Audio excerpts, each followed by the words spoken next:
Happy Tuesday. I am so glad that you're here. Today is the last day that we're going to talk about fiction, and I saved these 3 books for last on purpose because sometimes fiction books can get us really thinking, not just thinking about our day-to-day, not just thinking about the choices that we've made in our life, but thinking about our eternity and thinking about what it's going to be like in heaven, what just how we want to live the rest of our life until we get to heaven, just different things like that. And these 3 books are a little more on the futuristic side, the what if this happened side type of a thing, but they really got me thinking. And while I know that these 3 scenarios would never ever happen, it's still sometimes really neat to just sit there and think about what if. What would I do? If I was put in this type of a situation. So Cindy Woodsmall, she is an author that I absolutely love.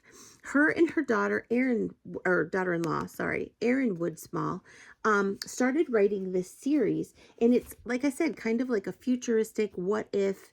It would never happen in real life, but if it really did happen, let's go down the rabbit trail and see what it is. So Yesterday's Gone is about a couple who get married and bad things happen. And so Yesterday's Gone kind of talks about what would happen if they had never met and fallen in love. What would their life look like?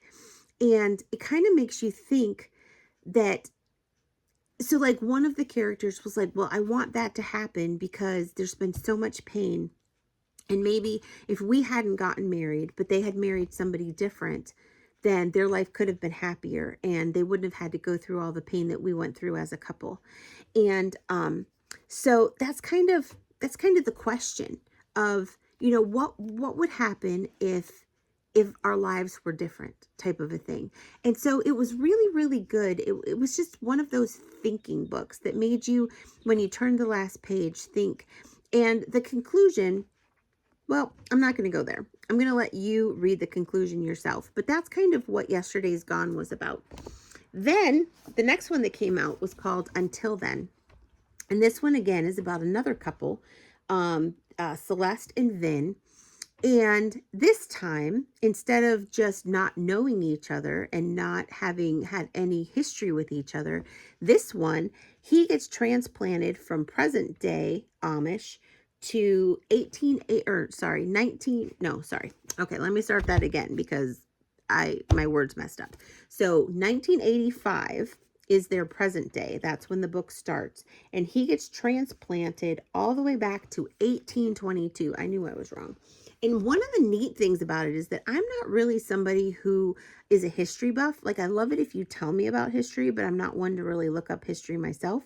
And so, like, there were things back then, things that weren't back then that they had in 1985 that we just take for granted. And she integrates all of that into the story, and it was so cool. I didn't really think about that aspect of it because I was looking at it from the relational aspect instead of looking at it from like the historical aspect or the whole big picture. So that was really kind of neat. But one of the things, he kept wanting to come back to 1985. He kept wanting to come back to his wife and his children. And one of the phrases that he kept saying in the book was, while I'm here. So he was like, God, please, please, please take me back to 1985. Please, God, bring me back to the present. And he kept striving and trying to get back to the present. He wasn't sure how to do it because he didn't really know how it happened that he ended up back in 1822. And again, all of this is just fiction, but it just gives you stuff to think about. And so the phrase that he kept using was, please, God, let me get back to my present day. I want to be back with my wife. But while I'm here, help me use my time as you desire. And that just really struck me. And again, I started praying to God. And I'm like, God, I don't know how much longer I have. I hope it's many, many, many years. I hope it's many decades. But you hold the key to the number of days that I have. And God, while I'm here on this earth, while I'm here in this season of my life, while I'm here doing what it is that I'm doing with kids that are still at home, with a husband that I'm blessed with the work that you've provided me with and blessed me with, while I'm here, help me use my time as you desire. And it's really no different than the prayer that I usually pray, because I pray a lot about, God, change my agenda. Like, for instance, today I got the opportunity to sit here and tape some videos and talk with all of you and share with you about these different books.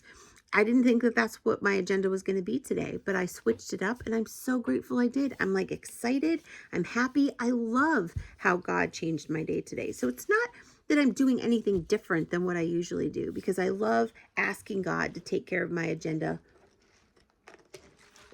to be in charge of my agenda. But I just loved the phrasing that Erin and Cindy Woodsmall used, and that was, while I'm here, help me use my time as you desire. And that takes me into the next book, or the last book that I want to talk about today. It's called No Tomorrows, a novel for today. Now, I had not heard, no, that's not true. I had heard of Deb Gorman. I had read her other book, and I have to look it up again because,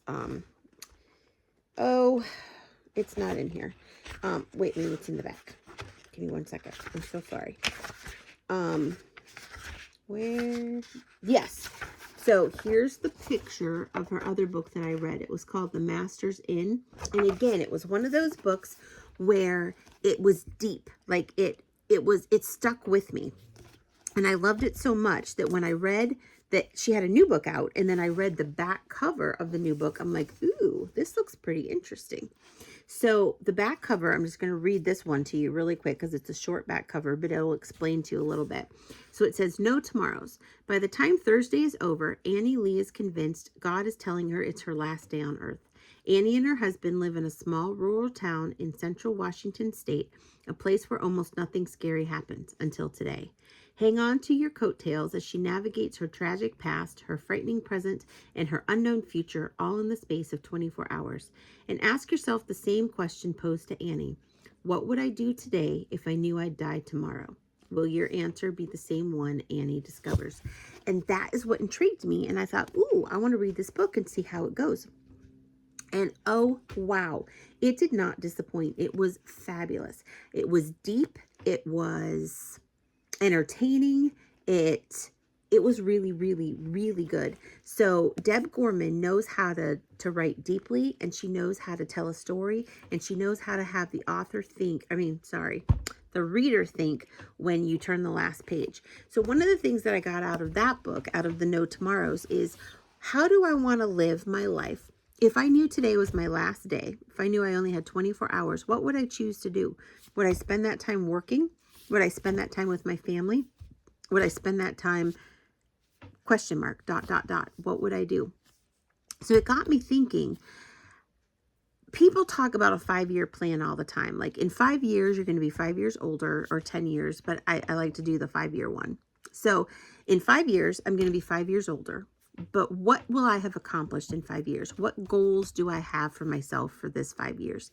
And when I thought about this book, and I thought about 24 hours, I only have 24 hours left. What would I do? I thought 24 hours is a little bit too short for me.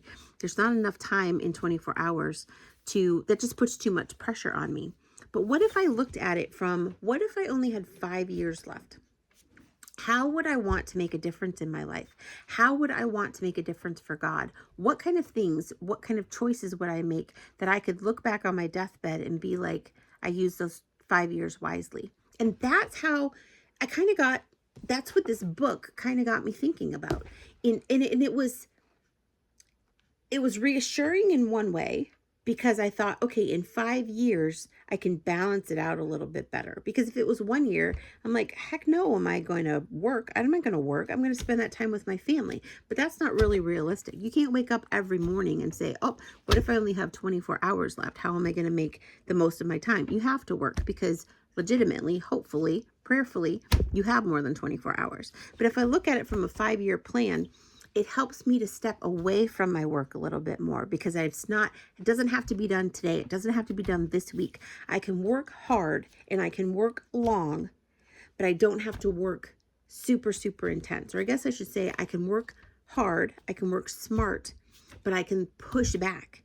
I can listen to my body. When my body says, I'm tired, I've done all of these hard projects this week. it's time to rest. Or I have a really big day coming up tomorrow. So I'm not going to push myself to the edge of or the brink of exhaustion today and then have nothing left, no gas left to give for tomorrow's projects or tomorrow's assignments. If I have a physically grueling day coming up, then I'm going to take a couple hours to rest. And it makes such difference whether it's resting mentally, physically, or emotionally. So when I looked at her book or when I read her book, it made me think not so much about if I only have one day left, but it made me think, how am I going to best use my time in 5 years? And prayerfully, in 5 years from now, I will have hit the goals that I tried to hit for 5 years. And I'll be able to set more goals for 5 more years. And it just, I don't know. For me, it took a lot of pressure off. I don't know if that would be for everybody, but for me, it took a lot of pressure off. I would love to sit and talk to you about so many more fiction books. I have read so many that have blessed me over the years. So if you liked these videos about the fiction books, please let me know in the comments, and I will start collecting more, and I'll do another one down the road sometime. If that wasn't your cup of tea, you can let me know that too. But if I'll put the links and so forth in all of the things below so that you can subscribe. I mean, so you can look them up on Amazon and get some for yourself. So anyway, starting next week, we're going to talk about nonfiction because I love nonfiction just as much as I love fiction. And the nonfiction ones point you back to God just as much as the fiction ones do. So having said all that, have a great rest of your week. I will talk to you next week.